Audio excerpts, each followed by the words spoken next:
Hello friends, welcome to my YouTube channel India Star Education. My name is Sachin Bharadwaj और आज हम study करेंगे about sexual reproduction in flowering plants. Sexual reproduction in flowering plants class 12th, ये video जो है वो second number की। First video हमने पहले ही देख लिए। उस वीडियो के अंदर हमने डिस्कस किया था अबाउट फ्लावर। फ्लावर क्या होता है, फ्लावर किसकी मॉडिफिकेशन और फ्लावर के पार्ट्स के बारे में डिस्कस किया था। यदि आप लोगों ने वो वीडियो नहीं देखी है तो ऊपर सजेशन बॉक्स में आपको वीडियो का लिंक मिल जाएगा, वीडियो को देख सकते हैं, या फिर डिस्क्रिप्शन बॉक्स में भी आपको उस वीडियो का लिंक मिल जाएगा, आप वहां क्लिक करके भी वीडियो को देख सकते हैं। तो आइए वीडियो को स्टार्ट करते हैं। तो लास्ट वीडियो के अंदर हमने डिस्कस किया था कि मेल रिप्रोडक्टिव ऑर्गन जो होता है फ्लावर्स के अंदर, male reproductive organ is stamen। तो मेल रिप्रोडक्टिव ऑर्गन कौन सा है? स्टेमन। क्लियर? एक जो स्टेमन होता है इसके ग्रुप को, group of stamen, group of stamen is known as androecium. Group of stamen को क्या नाम देते हैं? एंड्रोसियम। क्लियर? यहां तक बात समझ में? एक जो स्टेमन है उसके कितने पार्ट थे? 2 part. One is cylinder stalk like structure known as filament, one is filament and second one is anther. तो एक स्टेमन के कितने पार्ट होते हैं? 2 part. One is filament and second one is anther. Clear? तो जो filament होता है, filament it is the cylinder stalk like structure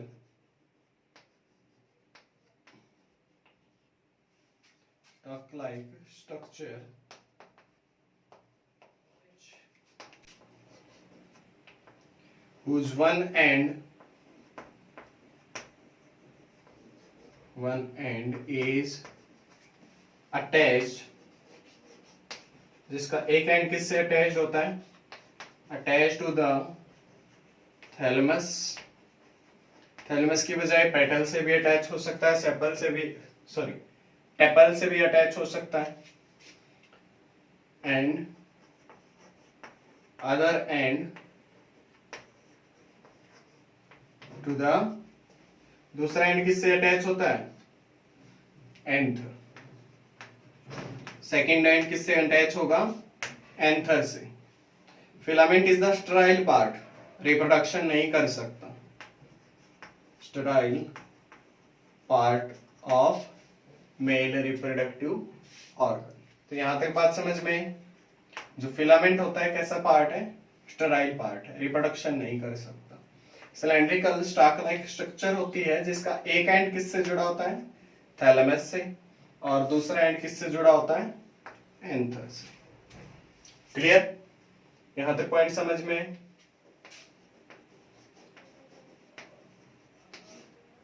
anther, anther is the main reproductive part, main reproductive part of स्टेमन। स्टेमन का main reproductive part कौन सा होता है? Anther. Clear? Anther is bilobed. एक एंथर के अंदर कितने लोब्ड होते हैं? कितने लोब होते हैं? 2 लोब। क्लियर? और हर एक लोब के अंदर, ईच लोब हैज 2 चैम्बर। कितने चैम्बर होते हैं हर लोब के पास? 2 चैम्बर्स। क्लियर? इस तरीके से ओवरऑल कितने चैम्बर हो गए? एक एंथर के पास 4 चैम्बर्स।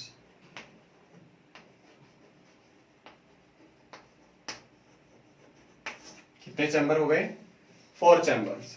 तो यहां तक का पॉइंट क्लियर हुआ। तो जैसा डायग्राम आप लोगों को स्क्रीन पर दिखाई दे रहा है, ये डायग्राम है एक मेल रिप्रोडक्टिव पार्ट यानी स्टेमन का। और सेकंड जो डायग्राम आप लोगों को दिखाई दिया है ये है एंथर का, उसके 4 लोब्स के बारे में। क्लियर? तो 4 चैम्बर आप लोगों को क्लियर हो गए। अब ये चारों चैम्बर जो हैं एक कनेक्टिव टिश्यू से जुड़े हुए होते हैं, स्टेराइल टिश्यू से जुड़े हुए होते हैं, that is sterile connective tissue. पीछे की तरफ किससे जुड़े हुए होते हैं? स्टेराइल कनेक्टिव टिश्यू से, जैसा आप लोगों को डायग्राम में दिखाई दे रहा है, जो आप लोगों की स्क्रीन पर डायग्राम दिखाई दे रहा है। इसके अंदर एंथर के 4 लोब्स हैं, 4 चैम्बर हैं और बीच में कनेक्टिव टिश्यू प्रेजेंट। तो यहां तक बात समझ में आई। जो एंथर के 4 चैम्बर अभी हमने डिस्कस किए थे, उन 4 चैम्बर्स को नाम देते हैं micro sporangia. Micro sporangia. Micro word हमेशा प्लांट्स के अंदर मेल पार्ट से जुड़ा हुआ होता है, क्योंकि मेल गैमेट स्मॉल साइज के होते हैं, और स्पोरेंजिया क्योंकि इसके अंदर स्पोरोजिनस टिश्यू प्रेजेंट होते हैं। क्या प्रेजेंट होते हैं? Sporogenous tissue. और यही स्पोरोजिनस टिश्यू जो है वो पोलन ग्रेन्स, मेल गैमेटोफाइट, और उसके बाद मेल गैमेट्स की फॉर्मेशन करता है। किसकी फॉर्मेशन करेंगे? मेल गैमेट्स की फॉर्मेशन करेंगे इनसाइड पोलन ग्रेन्स। तो यहां तक पॉइंट क्लियर हुआ। तो जो माइक्रोस्पोरेंजिया हैं, ये सारे के सारे चारों माइक्रोस्पोरेंजिया जो है वो एक कॉमन लेयर से कवर्ड होते हैं। Common layer cover these 4 microsporangia. इन चारों माइक्रोस्पोरेंजिया को एक कॉमन लेयर जो है वो कवर करती है, and that common layer is known as, that layer is, उस लेयर को क्या नाम देंगे? That layer is epidermis. वो लेयर कौन सी है? एपिडर्मिस। तो एपिडर्मिस हर एक माइक्रोस्पोरेंजिया के लिए एक कॉमन लेयर होती है। हर एक माइक्रोस्पोरेंजिया के ऊपर एपिडर्मिस जो है वो प्रेजेंट होती है। तो जो माइक्रोस्पोरेंजिया है, these develops from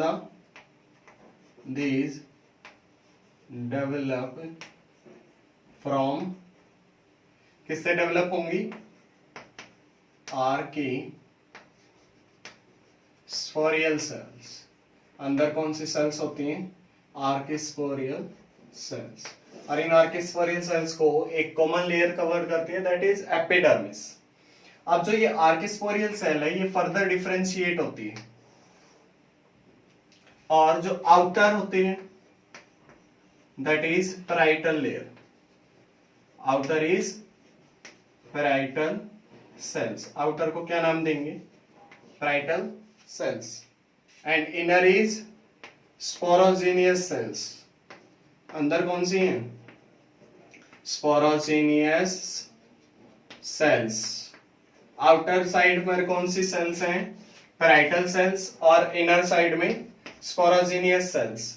ये जो स्पोरोजिनियस सेल्स होती हैं ये तो बनाएंगी मेल गैमेट्स को, लेकिन जो पैराइटल सेल्स हैं ये फर्दर 3 लेयर की फॉर्मेशन करती हैं।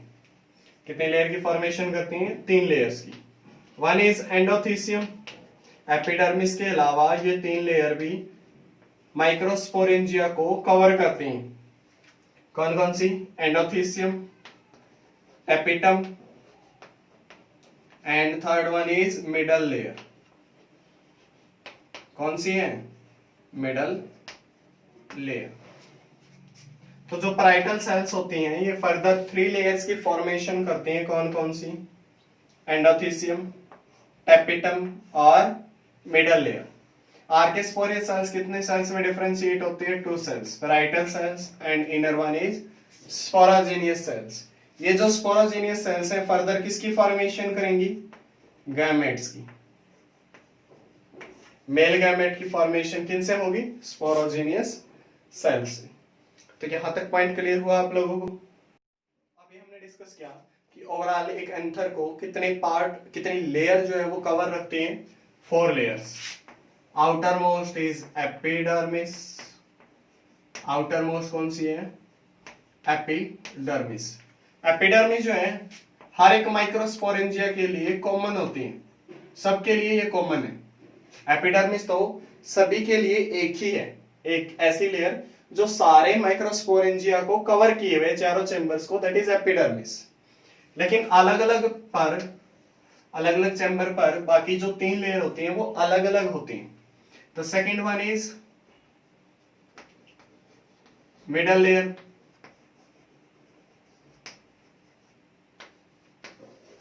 tapetum,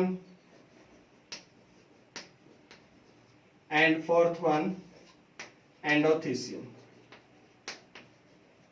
फोर्थ वन कौन सी है? एंडोथीसियम। तो जो एपिडर्मिस होती है, मिडल लेयर होती है और एंडोथीसियम होती है, ये तीनों की तीनों लेयर जो है वो क्या काम करती हैं? Give protection. क्या फंक्शन होता है? प्रोटेक्शन देती हैं। जो मिडल लेयर होती है इनका नंबर 3 से 4 होता है, जबकि एक सिंगल लेयर एपिडर्मिस की होती है और एक सिंगल लेयर एंडोथीसियम की होती है। जो टेपिटम होती है इसका main function is to nourish. Main function क्या है? नरिशमेंट प्रोवाइड करना। जो मेल गैमेट डेवलप हो रहा है उस मेल गैमेट को नरिशमेंट देने का काम किसका है? टेपिटम का है। इसके अलावा भी टेपिटम जो है वो कुछ फंक्शंस परफॉर्म करती है। टेपिटम जो है फर्दर 2 टाइप्स की होती है। वन इज सेक्रेटरी टेपिटम और सेकंड वन इज एमेबॉइड टेपिटम। अभी हम उनके बारे में डिस्कस कर लेते हैं। तो जो लेयर टेपिटम की होती है, फर्स्ट पॉइंट अबाउट टेपिटम कि ये जो है किस कंडीशन में प्रेजेंट होती है? Present in multi nucleated condition. कैसी कंडीशन में है? मल्टी न्यूक्लिएटेड, यानी एक से ज्यादा जो है इसके अंदर न्यूक्लियस प्रेजेंट होते हैं। जनरली एक सेल के साथ एक ही न्यूक्लियस प्रेजेंट होता है, लेकिन टेपिटम के अंदर एक से ज्यादा न्यूक्लियस प्रेजेंट होते हैं। तो ऐसी मल्टी न्यूक्लिएटेड कंडीशन इसके अंदर अराइज क्यों होती है? तो 11th क्लास के अंदर हमने स्टडी किया था कि सेल डिवीजन जब होता है, सेल जब डिवाइड करती है तो डिवाइड करने के टाइम उसके अंदर 2 प्रोसेस होते हैं। One is karyokinesis, one is karyokinesis की न्यूक्लियस से डिवाइड करता है, and second one is cytokinesis, यानी उसके बाद जो है वो साइटोप्लाज्म डिवाइड करता है। पहले न्यूक्लियस से डिवाइड करता है और उसके बाद साइटोप्लाज्म डिवाइड करता है। लेकिन सेल डिवीजन के टाइम पर कई बार क्या होता है कि कैरियोकाइनेसिस तो हो जाता है, लेकिन उस सेल के अंदर साइटोकाइनेसिस नहीं हो पाता। यानी न्यूक्लियस तो डिवाइड हो गया, सेल का साइटोप्लाज्म यानी सेल डिवाइड नहीं हो पाई। तो न्यूक्लियस के डिवीजन की वजह से ही मल्टी न्यूक्लिएटेड कंडीशंस जो है वो अराइज होती हैं। यहां तक बात समझ में? तो टेपिटम के अंदर इसी वजह से मल्टी न्यूक्लिएटेड कंडीशंस जो है वो अराइज हुई। तो जो टेपिटम होता है ये 2 टाइप की लेयर होती हैं। First one is amoeboid, first one is amoeboid and second one is secretory. Clear? अभी हमने डिस्कस किया था main function of tapetum is to nourish the pollen grain, male gametophyte और मेल गैमेट्स को nourishment provide करना। तो ये जो एमेबॉइड टेपिटम होता है present between sporogenous tissues, sporogenous tissues के बीच में प्रेजेंट होता है। सो स्पोरोजेनियस टिश्यू, सो गिव, तो क्या देगा इनको? नरिशमेंट। क्या देगा? नरिशमेंट प्रोवाइड करेगा। जबकि जो सेक्रेटरी टैपिटम होता है present outer side, present in outer side, और काम क्या करेगा, हेल्प इन सेल ग्रोथ, तो अंदर जो स्पोरोजिनियस टिश्यू की सेल्स हैं उनकी ग्रोथ में हेल्प करेगा, as well as cell differentiation, और उसके साथ साथ दूसरा काम क्या करेगा, सेल को डिफरेंशिएट होने में हेल्प करवाएगा। चाहे एमेबॉइड टाइप का टैपिटम हो, चाहे सिक्रेटरी टाइप का टैपिटम हो, जब पार्ट्स श्राइवल होते हैं, जड़ते हैं, तो ये भी डिजेनरेट हो जाते हैं। In last these parts are also degenerated, खत्म हो जाते हैं। क्लियर? अपना फंक्शन परफॉर्म करने के बाद जब लास्ट आता है यानी फ्रूट की फॉर्मेशन स्टार्ट होती है, तो उस टाइम पर ये पार्ट जो है वो डिजेनरेट हो जाते हैं। जैसे ही पोलन ग्रेन्स जो है फॉर्मेशन हो जाएगी, वो बाहर निकलेंगे अंदर से, तो जो मिडल लेयर होती है वो भी टूट जाती है। Middle layer also break, middle layer भी ब्रेक होगी, और इसी ब्रेकेज की वजह से पोलन ग्रेन जो है वो बाहर रिलीज होते हैं। तो यहां तक पार्ट समझ में है। अब देख से पहले डिस्कस कर लेते हैं what is the function of tapetum.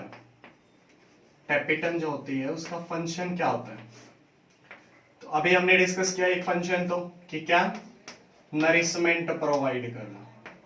क्या प्रोवाइड करती है, nourishment to the male gametes. तो जो मेल गैमेट डेवलप हो रहे हैं उन मेल गैमेट्स को क्या करेगी, ये नरिशमेंट प्रोवाइड करेगी। Second function, help in the formation of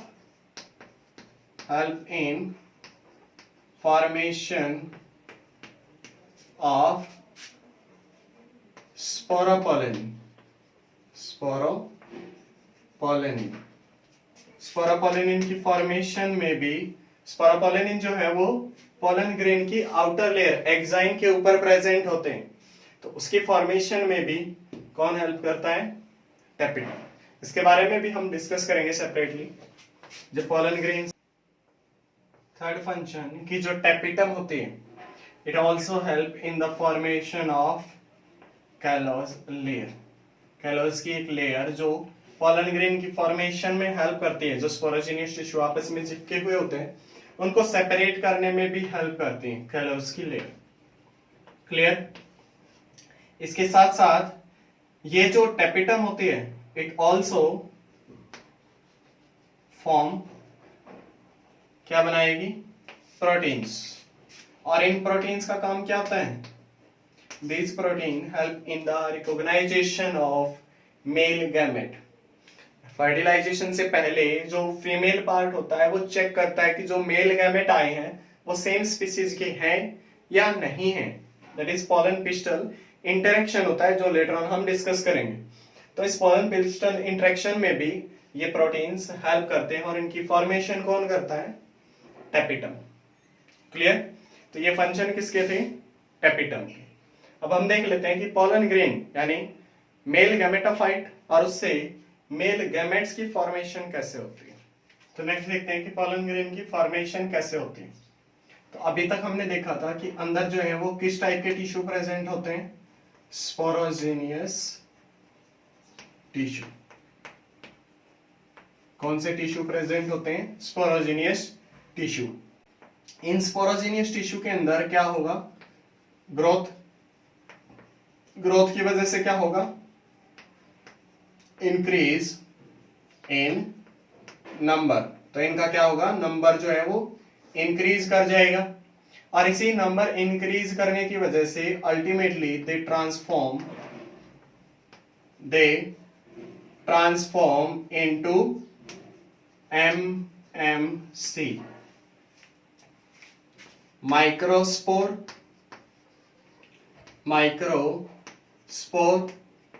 mother cell.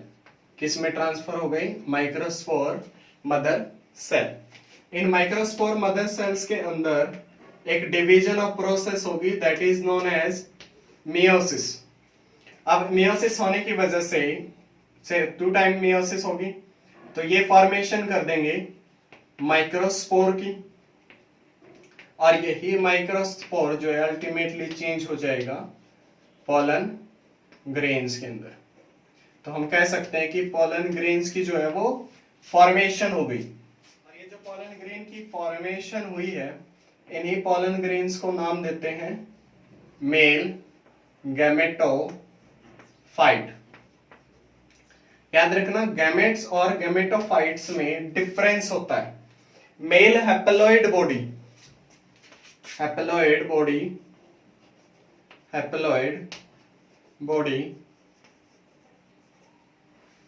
कैसी बॉडी होती है? हैप्लॉइड, जिसके पास हाफ नंबर ऑफ क्रोमोसोम्स जो है वो प्रेजेंट होते हैं।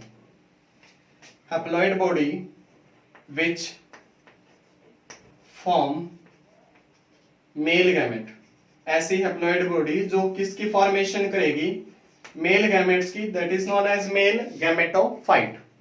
तो इस तरीके से मेल गैमेट्स में और मेल गैमेटोफाइट में डिफरेंस होता है। हालांकि मेल गैमेट्स भी हैप्लॉइड ही होते हैं, लेकिन ऐसी बॉडी जो मेल गैमेट्स की फॉर्मेशन करती है, हम उसको मेल गैमेटोफाइट बोलते हैं।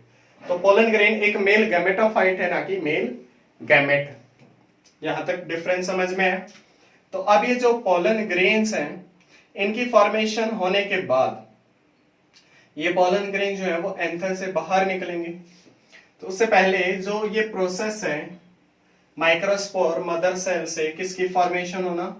माइक्रोस्पोर यानी पोलन ग्रेन्स की फॉर्मेशन होना, this is known as microsporogenesis. इस प्रोसेस को क्या नाम देंगे? माइक्रोस्पोरोजेनेसिस।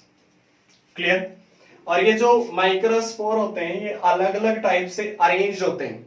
सबसे मोस्ट कॉमन जो स्ट्रक्चर होती है वो होती है आइसोबाइलेटरल। कैसी स्ट्रक्चर होती है? आइसोबाइलेटरल, टी शेप्ड होती है, अलग अलग शेप की होती है। जैसे आप लोगों को स्क्रीन पर डायग्राम दिखाई दे रहा है, ये किसका डायग्राम है? अरेंजमेंट्स का, जो माइक्रोस्पोर्स की अरेंजमेंट होती है। अब जो एंथर के अंदर एक लेयर थी, दैट इज एंडोथीसियम। एंथर के अंदर कौन सी लेयर थी? एंडोथीसियम। अब इस एंडोथीसियम के अंदर जैसे ये एंथर जो है वो ड्राइज अप हो जाएगा, इसके अंदर से वाटर का लेवल जो है डिक्रीज होना शुरू हो जाएगा, तो एंडोथीसियम के अंदर कॉन्ट्रैक्शन होगा, और इस कॉन्ट्रैक्शन की वजह से इसकी शेप जो है वो कॉनकेव शेप हो जाएगी। कैसी शेप हो जाएगी? Concave shape. तो अब ये कॉनकेव शेप होने की वजह से ये इसकी स्ट्रेंथ जो है वो कम होती जाएंगी, और ultimately it gets breaks down. क्या हो जाएगा? ये टूट जाएगी। और जिस रीजन पर से एंडोथीसियम की लेयर टूटेगी, that region is known as stomium. The region from where pollen grains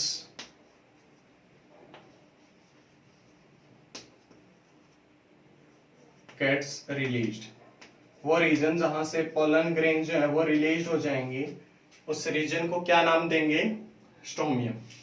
तो एंथर की जो एंडोथीसियम की जो लेयर है वो टूटने के बाद किस रीजन की फॉर्मेशन करेगी? स्टोमियम की, और यहीं से पोलन ग्रेन्स जो है वो बाहर निकलेंगे। तो आई होप आप लोगों को यहां तक का जो कंटेंट है वो समझ में आ गया होगा।